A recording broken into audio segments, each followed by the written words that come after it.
And a lot of people criticized me for it, because I was saying that this man is a total fraud and a total fake, because people looked at his smile, his switch-on smile. Is the camera on? Yes. Oh, wait. You know, it's this switch-on smile. It's like Tony Blair, you know. Press the button, get the smile. And what he was saying about change, and I stand for the people, and yes, we can, and all the rest of it. Hope, something to believe in. And they took that on face value, and that's what people do. That's why they're so easy to manipulate. So what I did, I started looking at his background. And he comes out of the most, or at least one of the most, corrupt political systems on the planet, which is Chicago, Illinois. If you are not deeply, deeply corrupt and have a attitude that you'll do what's necessary to get power, then you do not survive politically in Chicago and Illinois, never mind prosper. This man's star absolutely soared. So you look at his background and at his funding and his associates, and they are like a who's who of Chicago villains, including a man called Tony Rezko, who's one of his major fundraisers of for his political career, who is now in jail for fraud. And again, around him are a series of people who you wouldn't trust to tell you the time in a room full of clocks. That again come out of Chicago. There's a man called Rahm Emanuel. This man, you know when Rahm Emanuel's lying because his lips are moving. And he's now White House Chief of Staff, controlling the Obama administration from the White House. And another man who's a close associate and works as one unit with Rahm Emanuel is a man called David Axelrod, another figure out of the deeply corrupt Illinois Chicago system, who was the man that orchestrated Obama's entire election campaign. He is now senior White House advisor to Obama, and he's the man who oversees the writing of everything that he says. And I mean writing, because in America now, because Obama's gone back on so many fundamental things he said he would not do, and gone back on things he said he would do, that in America, very quickly now, a lot of people who supported him are going, hold on a second, what did we let ourselves in for here? And one of the things that they're seeing, which is a blatant confirmation that he's just a front man, just a salesman. I call him a used car salesman. He's not there to decide policy, he's there to sell it. And when you watch him speak, in any situation virtually, you will not see him look straight ahead. Just let people watching this program watch Obama when he's making a speech, even a short announcement often, and you'll see him look right, speaking, then he'll look left while he speaks, and then he'll look right again while he's speaking, and then left. What he's doing is looking at two teleprompter boards which have the words going down of his speech, which he's reading. He is so welded to these teleprompters and the words that have been written for him, overseen by this guy David Axelrod, that on St. Patrick's Day in 2009, Obama attended a St. Patrick's Day reception, which the White House had invited people, including the Irish Prime Minister. And Obama stood up to make his welcome speech and thanked himself for inviting everybody, because the Irish Prime Minister's speech was still on the teleprompter and not his own. So he started reading someone else's speech. And he's known in America now more and more as the teleprompter president. And so right down to even what he says in public is written for him.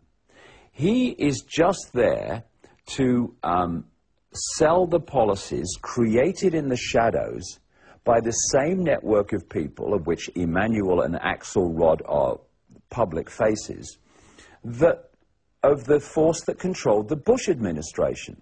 So I've talked to you before about this technique, problem, reaction, solution, which is what we're talking about with the credit situation, create the problem, get the reaction, do something, fear, and then offer the solutions to the problems you've created.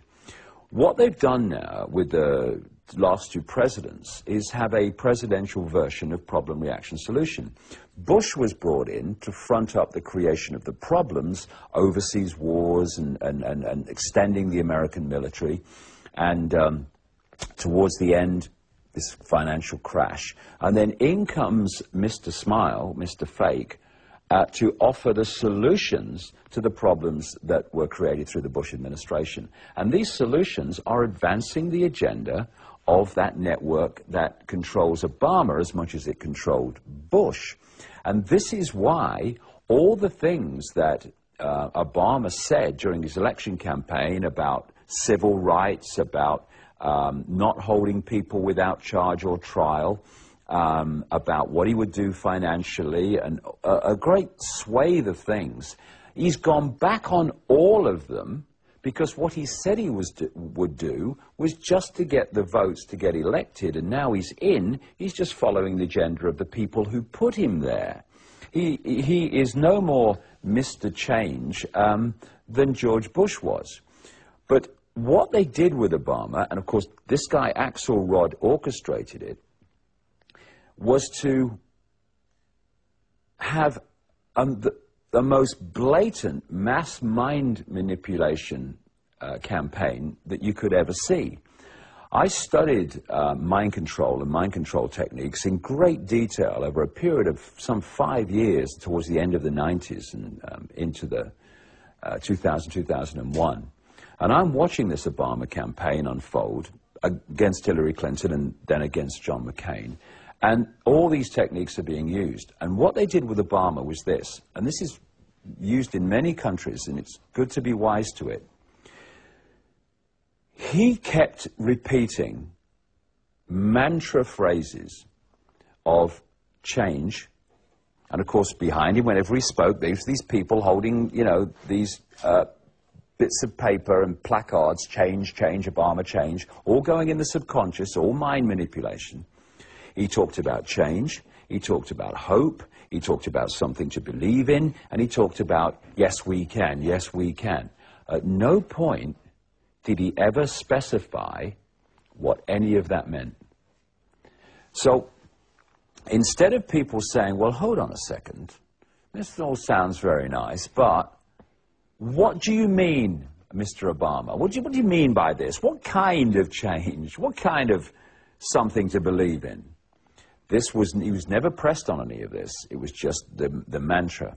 And what this created, by design, it created a situation where Obama became a blank screen on which vast numbers of people projected their version of what change, something to believe in, and hope, etc. meant. So, in effect, they manipulated the mass consciousness, or lack of it, to make Obama all things to all people. Because they got him to, if you thought change that you want meant this, you projected that onto him. Yes, he stands for the change that I want. So then he came into office, and of course all that's gone out the window. And he's now introducing, and this is the other thing, because of the smile and the I'm the good guy. By the way, what you need to know, and all you need to know, is I'm not George Bush, okay? Because George Bush's popularity was so low. But because of the public perception of George Bush, Obama is being able to get things through that Bush would never have been able to do. Davide, hvala, kao i obično, baš smo se napričali, barem vi. U svom slučaju vaša tema odrađujemo u ratama, kao što se to radi s kreditima, nadamo se da neće na kraju sve doći na naplatu odjednom, pa da onda ostanemo recimo bez ovog studija ili nešto još gore. Ali bit ćemo optimisti, to je naša glavnica. Hvala vam, hvala i vama i doviđenja.